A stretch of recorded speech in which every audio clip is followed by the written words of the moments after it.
Bonjour, je me présente Yannick Seyer. Bienvenue dans mes cours de chimie facile où aujourd'hui je voudrais vous parler de la dilution d'une quantité de matière dans une solution et d'en suivre l'évolution. C'est un geste de tous les jours, du moins de la vie courante, comme par exemple éclaircir un café, une couleur, un thé, etc. La dilution d'une solution, comme par exemple ici un café, est la conséquence d'une réduction de la concentration d'une quantité de matière qui est ici du café dans l'eau. Pour réduire la quantité de matière, comme ici le café, il n'est pas possible d'en extraire les grains de café. Alors, selon l'équation qui s'affiche sur la concentration, eh bien, que devons-nous faire? Eh bien, si l'on ne peut pas jouer sur les grains que l'on, la quantité, eh bien, jouons sur le volume.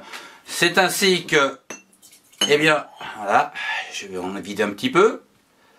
Pour réduire cette concentration, eh bien, je vais jouer sur le volume en ajoutant simplement de l'eau. Comme vous pouvez le voir, eh bien, ça s'éclaircit, ce qui veut dire qu'il y a bien dilution.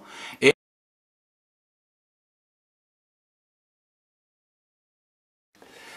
je vous propose de réaliser une petite expérience et de voir de visu ce qu'il se passe lors de la dilution.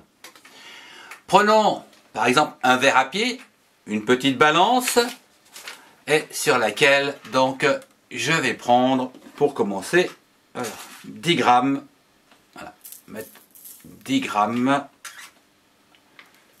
de café.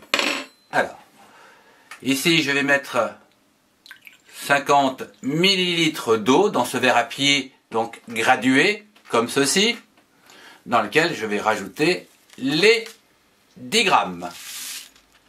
Voilà, voilà. Alors, je vais réaliser une solution la plus homogène possible, de façon à ce que la concentration soit la même partout. Ici, nous avons donc 10 grammes dans 50 millilitres. C'est-à-dire une concentration ici de 200 grammes litre moins 1. Nous pouvons remarquer, bien sûr, que la couleur ici est très brune. Bien. Nous avons dit que la dilution, eh bien, c'était de rajouter de l'eau. Nous allons rajouter 50 millilitres pour obtenir ici 100 millilitres. Vous avez pu constater, effectivement, que lors de la dilution, eh bien, la couleur s'était éclaircie. En effet, il y a moins de grains, si on peut dire, dans la répartition des 100 que dans 50.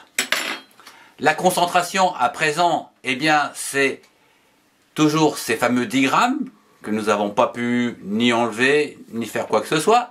Par contre, on a joué sur le volume, c'est-à-dire passer à 100 millilitres. Ce qui nous donne ici une nouvelle concentration qui est égale donc à 100 grammes par litre. Tout à l'heure, nous en avions 200 grammes par litre. À présent, suite à la dilution, il nous en reste plus que 100 grammes par litre. Si vous avez aimé cette vidéo, mettez un pouce et partagez-la avec ceux qui en ont besoin. Retrouvez-moi dans les playlists qui s'affichent afin de perfectionner ou de compléter vos connaissances. Au revoir et à très bientôt.